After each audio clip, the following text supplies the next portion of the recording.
لک الحمد یا اللہ الصلاۃ والسلام علیک یا رسول اللہ اما بعد۔ سلسلہ ہے ناظرین کے سوالوں کے جواب دینے کا۔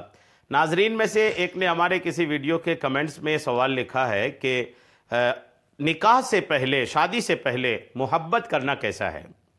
چلن بہت زیادہ اس کا چل پڑا ہے، اللہ کریم حفاظت فرمائے مومن عورتوں کی، مومن بچوں کی۔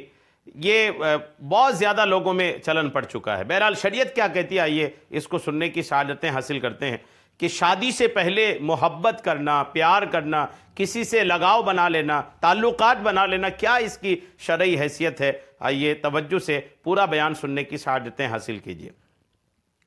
جس عورت سے نکاح کا ارادہ ہو، پیغام نکاح بھیجنے سے پہلے اس کو کسی ہیلے بہانے سے دیکھنا یا کسی معتبر عورت کے ذریعے دکھوا لینا جائز ہے۔ اسی طرح لڑکی کا لڑکے کو دیکھنا بھی جائز ہے۔ اس دیکھنے میں دونوں کی، لڑکی کی بھی اور لڑکا کی بھی نیت یہ ہو کہ حدیث پر عمل کرنا چاہتے ہیں، کیونکہ حدیث شریف میں آیا ہے کہ جس سے نکاح کرنا چاہتے ہو اس کو دیکھ لو، کہ یہ بقائے محبت کا ذریعہ ہے۔ یہ خیال رہے کہ اس دیکھنے میں دونوں میں تنہائی نہ ہو، دونوں اکیلے نہ ہوں، کہ یہ دونوں نکاح سے پہلے ایک دوسرے کے لیے اجنبی ہیں، اور اجنبی مرد و عورت میں تنہائی اور خلوت یہ حرام ہے۔ اسی طرح یہ بھی ضروری ہے کہ عورت مکمل باپردہ ہو، صرف اس کے چہرے اور ہاتھوں کو دیکھنا جائز ہے۔ اس کے بال، کلائی، کان، گلا وغیرہ اعضائے ستر کھلے نہ ہوں۔ ان اعضاء کی طرف، ان پارٹس آف باڈی کی طرف نظر کرنا حرام ہے، اور ان اعضاء میں سے کسی عضو کو چھپائے بغیر عورت کا اس مرد کے سامنے آنا بھی حرام ہے۔ جب اس عورت کے ساتھ صرف تنہائی، اب غور کریں کہ جب اس عورت کے ساتھ صرف تنہائی اور خلوت حرام ہے، تو ایک دوسرے کے ساتھ بے تکلفی سے ملنا، گھومنا پھرنا، چھونا، ملاقاتیں کرنا، بلا ضرورت فون پر باتیں کرنا تو حرام اور حرام شیطانی کام اور سراسر گناہ ہیں۔ یہ سب مغربی تہذیب و تمدن اور اغیار کی بے حیائی میں سے ہے۔ اسلام میں اس کی کوئی گنجائش نہیں۔ آج کل جس کو محبت کا نام دیتے ہیں لوگ، اس میں کیا ہوتا ہے؟ فون پہ بات چیت ہے، ملنا ملانا ہے، تحفے دینا ہے، یہ سارا کچھ ہوتا ہے۔ اس کی شرعن اجازت بالکل بھی نہیں ہے۔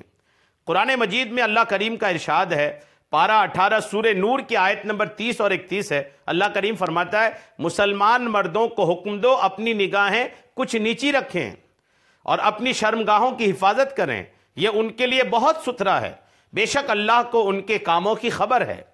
اور مسلمان عورتوں کو حکم دو کہ اپنی نگاہیں کچھ نیچی رکھیں اور اپنی پارسائی کی حفاظت کریں، اور اپنا بناؤ سنگار یہ نہ دکھائیں مگر جتنا خود ہی ظاہر ہے، اور دوپٹے اپنے گریبانوں پر ڈالے رہیں۔ نکاح سے پہلے مرد کے لیے عورت کو کسی ہیلے بہانے سے دیکھنے کی اجازت ہے۔ حضرت جابر بن عبداللہ رضی اللہ تعالیٰ عنہ سے مروی ہے کہ نبی پاک علیہ السلام نے فرمایا، جب تم میں سے کوئی کسی عورت کو نکاح کا پیغام دینے لگے تو اگر اس کو دیکھ سکے جو اسے اس عورت کے نکاح کی طرف لے جائے تو وہ ضرور ایسا کر لے۔ سنن ابو داؤد جلد 1 صفحہ 301۔ مفسر قرآن حضرت علامہ مفتی احمد یار خان نعیمی رحمۃ اللہ علیہ فرماتے ہیں کہ مخطوبہ یعنی جس کو نکاح کا پیغام جس عورت کو، جس لڑکی کو دیے، وہ عورت ہے جس کے نکاح کا پیغام دیا گیا ہو یا دینا ہو۔ مخطوبہ کو دیکھ لینا یا دکھوا لینا یہ مستحب ہے۔ دیکھنے سے مراد صرف چہرہ دیکھنا ہے، کہ حسن و قبح یعنی اچھائی اور برائی، اچھی خوبصورتی، بری خوبصورتی یہ چہرے میں ہی ہوتا ہے، اور اس سے مراد وہی صورت ہے جو ابھی ذکر کی گئی، یعنی کسی بہانے سے دیکھ لینا یا کسی معتبر عورت سے دکھوا لینا، نہ کہ باقاعدہ عورت کا انٹرویو کرنا، جیسا کہ آج کل کے بے دینوں نے سمجھا ہے، بٹھال کر کے پوری انٹرویو لیتے ہیں، کیا ہوا کیا نہیں ہوا، کہاں پڑھی، کیا بنتا کیا نہیں بنتا، یہ مرد حضرات پوچھتے ہیں، ہرگز نہیں۔ ہاں عورتیں جو ہیں گھر کی دولہے والوں کی، وہ بٹھال کر کے پوچھ سکتی ہیں۔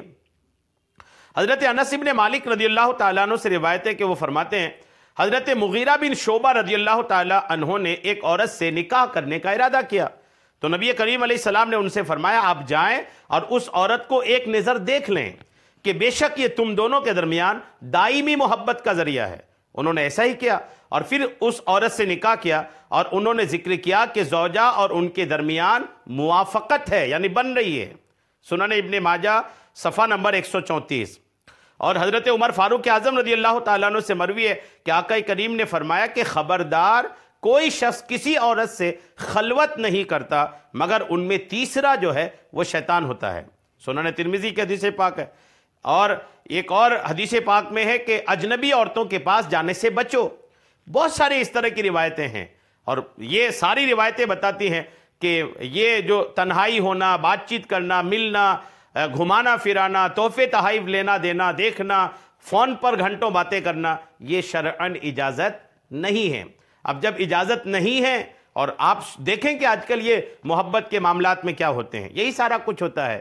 اگر بالفرض کوئی ایسا ہو کہ کسی سے نکاح کرنے کا ارادہ رکھتا ہے اور دل میں اس کی محبت پیدا ہوئی، لیکن اس محبت کے نتیجے میں یہ کچھ کر نہیں رہا ہے، لڑکی سے ملنے کی کوشش نہیں کرتا، بات چیت نہیں کرتا، ملاقات کی کوشش نہیں کرتا، بس محبت کو اپنے دل میں دفن کر کے رکھا ہے، اور اس وقت کا انتظار کر رہا ہے کہ نکاح کا پیغام دیں گے۔ اگر کچھ ایکٹیویٹی نہیں ہے، محبت کا کوئی نتیجہ نہیں ہے، محبت کے لیے اسی محبت کی چکر میں آ کر کے کچھ کر نہیں رہا ہے، بس اپنے دل میں محبت کو تھمائے رکھا ہے، تب تو کوئی حرج نہیں ہے۔ یہ ہو سکتا ہے دل پر انسان کا قابو نہیں ہے، لیکن اس محبت کے نتیجے میں لڑکی کو دیکھنا، گفتگو کرنا، بات چیت کرنا، ملنا جلنا، گھمانا پھرانا، تنہائی اختیار کرنا، اس کی پھر اجازت نہیں ہوگی۔ امید ہے میری بات آپ کو سمجھ میں آ گئی ہوگی۔ اللہ کریم ہم سب کو عمل کی توفیق عطا فرمائے، آمین، بجاہ النبی الامین صلی اللہ تعالی علیہ وسلم۔